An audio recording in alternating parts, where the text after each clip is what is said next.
Maayong adlaw kanyang tanan. Ngayong araw na to, magpapaopera tayo ng ating ilong. Ipaparetouch natin. At ayan na nga, nagdrama pa ako. O, diba? Siyempre, pagpasok natin dito, ang ganda ng cameraman ko, diba? So, dito tayo ngayon sa July na Aesthetic Clinic sa may Santa Rosa, Laguna. Sa address po nito, dyan lang po to sa may Unitown Center sa may Santa Rosa. At pagpasok na nga dyan, meron po mag-aasa sa inyo para magsulat po ang inyong pangalan. Ito nga mga kasama ko, si Nay White para magpabotox. Si Scarlett naman ay ganda daw ng skin niya at si Inday naman ay magpapa-facial din daw at magpapalinis ng kuko. So, ito nga pala yung maliit na clinic nila pero kompleto lahat, 'di ba? Para this is non-surgical po siya. So, para to sa mga gusto magpa-pamper, magpa-foot spa, magpaganda at may mini salon din sila sa gilid. Pero ang gagawin ko, meron po tayong gagawin sa aking ilong. Ito po ang kanilang pang manicure and pedicure set. So, ang aking ilong po ay ipaparetouch ko lang po. Magpapalagay lang po ako ng hiko or thread po. Threading po ang gagawin sa atin. At ito po ang may-ari na si Ma'am Julayna at siya rin po yung gagawin. Siya rin po ang gagawa ng ating ilong at ng mga procedure dito. So medyo ngungo yung boses ko ngayon kasi kakatapos ko lang magpatira ng ilong. So ayan po si Ma'am Julayna. Thank you so much Ma'am Julayna sa pagpaunlak sa amin at pagbigay ng chance na ma-enhance ang aming napakagandang beauty. First time po namin kasi ang beauty namin ay walang halong kimikal. No, 'di ba? Sikretong malala ito. Ay, kalami, may kaaya. Thank you so much, Ma'am Julayna. At thank you din po kay Sir Chad at syempre kay Paring Leo for thank you bro for referring us. So, matagal ko na talagang gusto ipagawa ang ilong ko kasi nga medyo tabingi yung fillers na nilagay dati. So, bago kami nag-start ng aming fillers, nagpa-pamper muna kami, nagpa-facial muna kami kasi nakita nyo naman marami pa akong pimples and acne. Dahil nga sa mga kinakain ko, pati liver ko, sa cholesterol ko. At pag kumakain ako ng malalansa, lalong-lalo na ang manok at itlog, ay tinutubuan ako ng mga acne para sa aking mga allergies. So nagtitilabasan po siya. After namin mag-facial, ayan po, pinapalambot na po kami, ni-steam na po. Kasi po, iti-take out po kami. Parang ulam lang, diba? Para kami mga jabawokis dyan, guys. So after nyan, magpalambot. So, patapos na po ang aming facial. Nabaliktad yata itong video na ito. So una-una yan. Ano to? May nilalagay na pala na after care cream, kung ano nilagay. Si Nanay White naman ay magpapa-botox dahil sa kanyang mga wrinkles dahil 52 years old na po. Excuse me po. So ito na nga, after namin magpa-facial, ito na nga, naputukan na po ako sa mukha dahil na facial. Charot lang. Nilagyan na po ng topical anesthesia po, kakapahid lang po niyan so wala pang nilagay na plastic. After niyan, umpisa na po ako, natatakot na talaga ako, my God. Ito pala ang before and after ko. Ito ang before ko na video. Makikita nyo naman medyo tabingi yung gilid ko at maliit yung butas. So katapos lang po mag-injection ng ating anesthesia. Hindi ko na pinakita kasi nga bawal siya kay Lolo Meta. After that, ito na natapos na po ang paglagay ng 8 threads sa ilong ko. Nilagay po siya ng thread at finillers po ang aking nostril para yung tip po niya ay medyo tumaas-taas po. So makikita niyo po sa pictures at sa mga susunod ko na video, yung ilong ko, kung sa tingin niyo ay maganda po ang ilong ko before and after, bisita lang po kayo sa July na Aesthetic Clinic po sa may Santa Rosa, Laguna lang po yan. So mamaya, makikita nyo po ang before and after nito. Sa mga hindi masyadong satisfy, skip nyo po yung video. Okay lang po kahit mag-comment kayo. Basta po yung ilong ko noong una ay tabingi po ang pagkagawa kasi sa gilid nilagyan ng filler, sa gilid hindi. So medyo hindi po pantay. So pinaretouch ko lang po siya at nilagyan po ng threading kasi hindi ako nakapag-threading dati. So ito na nga ang ating itsura. Charan! So nagkaroon po siya ng bridge at kahit papano medyo... di ba? Kita niyo naman, medyo tumangos-tangos konti ang ating ilong. Isa pa. Di ba? Side view. Side view. Nagkaroon ako ng bridge, di ba? Kasi walang bridge yan nung una, di ba?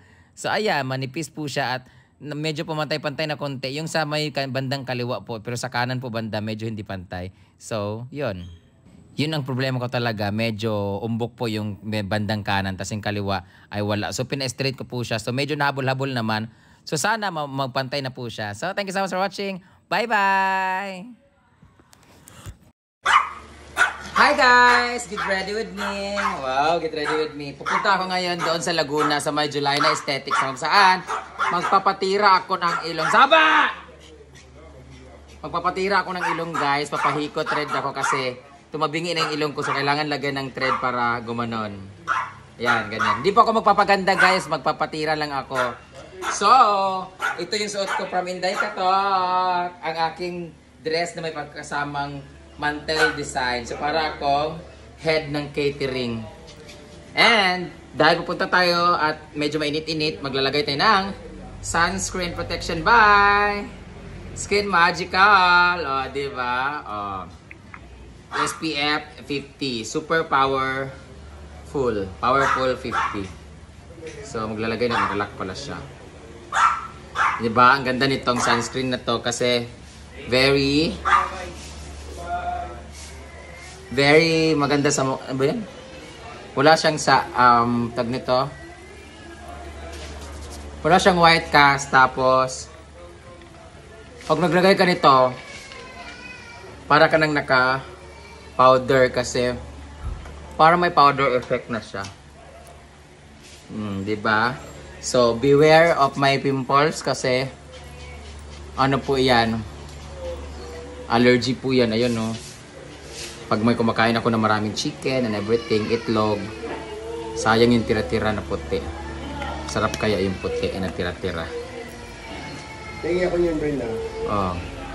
Tapos, syempre, maglilip tint tayo nitong Magic Peel of Lip Tint. Diba? Ay, hindi pa pala tubok. Asan yung open pala? 3 shade po to guys. Itong red ang kinuha ko. So, pag naglagay ka ng ganito, dapat 3 layers para mas bongga yung effect niya. Ito yung bukas. Ano, nabuksan ko na.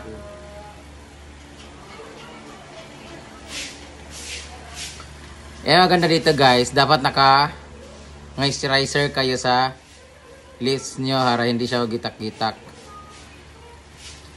Lalang-lalo na sa mga lips na ovarious, kagaya ko. Gamit na gamit yung lips ko. Okay lang siya kahit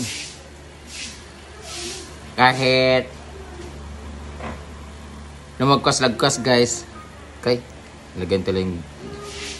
Okay lang kahit lumagkas-lagkas.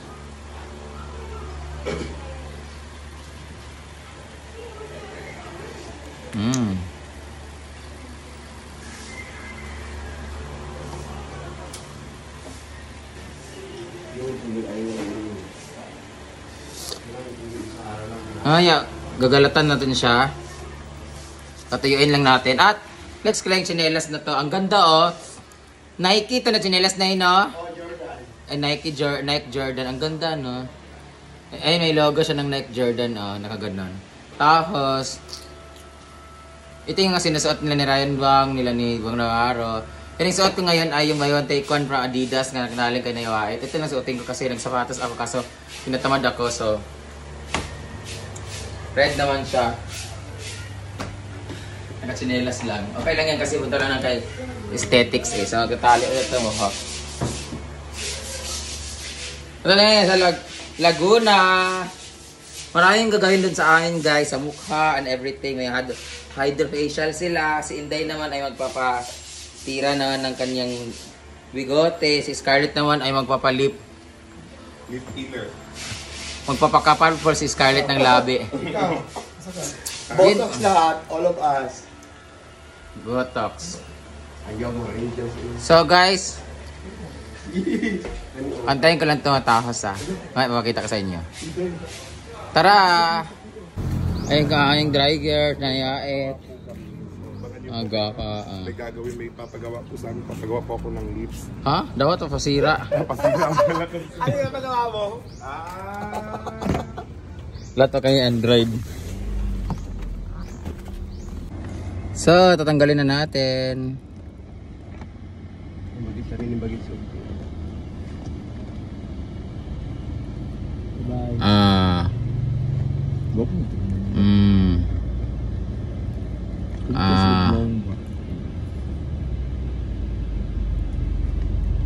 Di ba?